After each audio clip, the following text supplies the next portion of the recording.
राहिलं नाही। त्या व्यक्तीने नाथरायणांना आवाज देतात आतमध्ये प्रवेश केला। आतमध्ये प्रवेश केल्याच्या नंतर नाथरायांच्या दारासमोर आलेला आणि नाथरायांच्या दारासमोर आल्याच्या नंतर नाथरायांच्या दारावर लिहिलेलं होतं अतिथी देवो भव। काय लिहिलेलं होतं? अतिथी देवो भव। पूर्वीच्या काळी घराच्या दारावर लिहिलेलं असायचं अतिथी देवो भव। काळ बदलला, माणसं बदलली, अतिथी देवो भवाची पाटी गळून पडली, सुस्वागतमची पाटी लागली। काही कालांतराने काळ बदलला, माणसं बदलली, सुस्वागतमची ही पाटी गळून पडली, शुभ लाभाची पाटी लागली।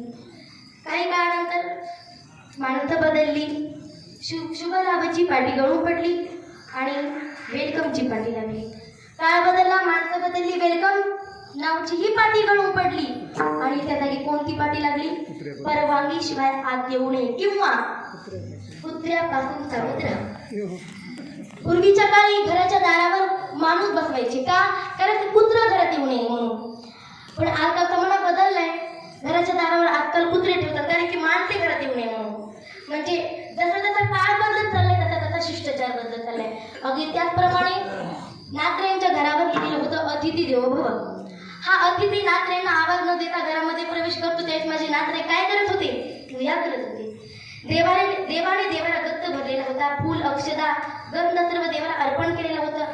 अगरबत्तीच्या घमघमाटामुळे अगदी वातावरण उजळून चाललेलं होतं। हा व्यक्ती तिथे जातो त्यावेळेस माझे नाथराय भगवंताच्या मूर्तीकडे पाहून सुंदर असे अभंग म्हणत होतात। त्यावेळेस हा व्यक्ती तिथे जातो आणि नाथरायांच्या पुढे जाऊन उभा राहतो। उभा राहिल्याच्या नंतर नाथरायांच्या लगेच लक्षात येतं की हा व्यक्ती कशाकरिता आला आहे। त्यावेळेस नाथराय सर्व देवांना साईडला सारतात आणि त्या व्यक्तीला पार बसायला देतात। त्यावेळेस तो व्यक्ती नाथरायांना प्रश्न करतो, पाहुणा बाबा, मी तुमच्या घरात आलो, तुम्ही मला देवाच्या पार का बसायला दिला?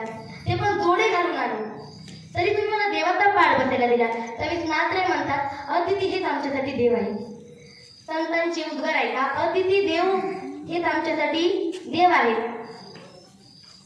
तर मग नाथराय तिथून उठतात आणि बैठकीच्या रूम मध्ये येऊन बसतात। तिथे आल्याच्या नंतर गिरिजा काकींना आवाज देतात आणि गिरिजा काकींना सांगतात, गिरिजा, अगं आपल्या घरी अतिथी आले आहेत, त्यांच्यासाठी सुंदर असा पंचपक्वान्नाचा स्वयंपाक कर। असं सांगितल्याच्या नंतर ठीक आहे म्हणून गिरिजा काकी स्वयंपाकाला लागल्या। स्वयंपाकाला लागल्याच्या नंतर 15-20 मिनिटात गिरिजा काकींनी स्वयंपाक आवरला। पंचपक्वान्नाचं 2 ताट घेऊन गिरिजा काकी बैठकीच्या रूम मध्ये आल्या। बैठकीच्या रूम मध्ये आल्याच्या नंतर त्या ब्राह्मणाचं म्हणजे अतिथीचं लक्ष पंचपक्वान्नाच्या ताटावर पडतं। ताटावर पडल्याच्या नंतर त्याच्या तोंडाला पाणी सुटतं। आता याच्यावर मला असं वाटतं की त्याच्या तोंडाला पाणी का सुटणार नाही?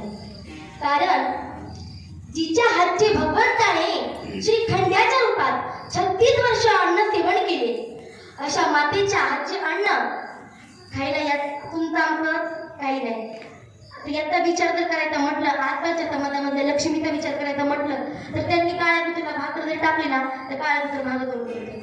म्हणजे आजकालच्या लक्ष्मीचा स्वयंपाक सांगितले तुम्हाला। तर गिरिजा काकींनी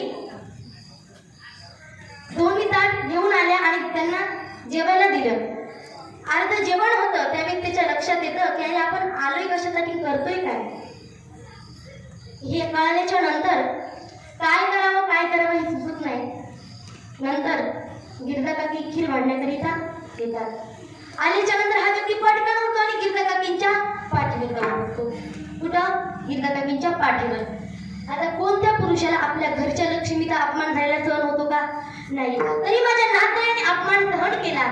नाथराय काहीच बोलले नाही, उलट नाथराय काय बोलले, गिरिजा, अगं दुसऱ्याचं लेकरू आहे, तोल बदलेल बरं का, पडेल, सांभाळ। आता जेवढे नाथराय अधिकारात होते का, जेवढा नाथरायांचा अधिकार होता तेवढा गिरिजा काकींचा सुद्धा अधिकार होता। गिरिजा काकींचं उत्तर ऐका, नाही स्वामी, मी पडू नाही देणार, कारण की माझ्या पाठीला लेकरं सांभाळायची चांगली सवय आहे। एवढे उद्गार ऐकतात हा व्यक्ती लज्जित होऊन खाली मान घालून गिरिजा काकीच्या आणि नाथरायांच्या चरणाशी लोळण घालतात। श्री संतांची माता जगदंबा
नात्र्यांच्या आणि गिरजा काकीचे चरण पकडले.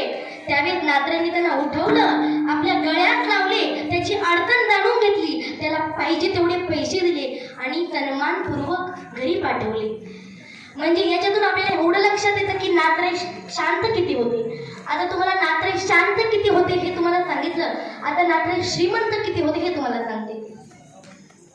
नात्रेंच्या घरी दररोज पुरणपोळीचा नैवेद्य असायचा. दररोज 10-5 वारकरी नात्रेंच्या घरी जेवायला असायचे. किती? 10-5 वारकरी दररोज नात्रेंच्या घरी जेवायला असायचे. आणि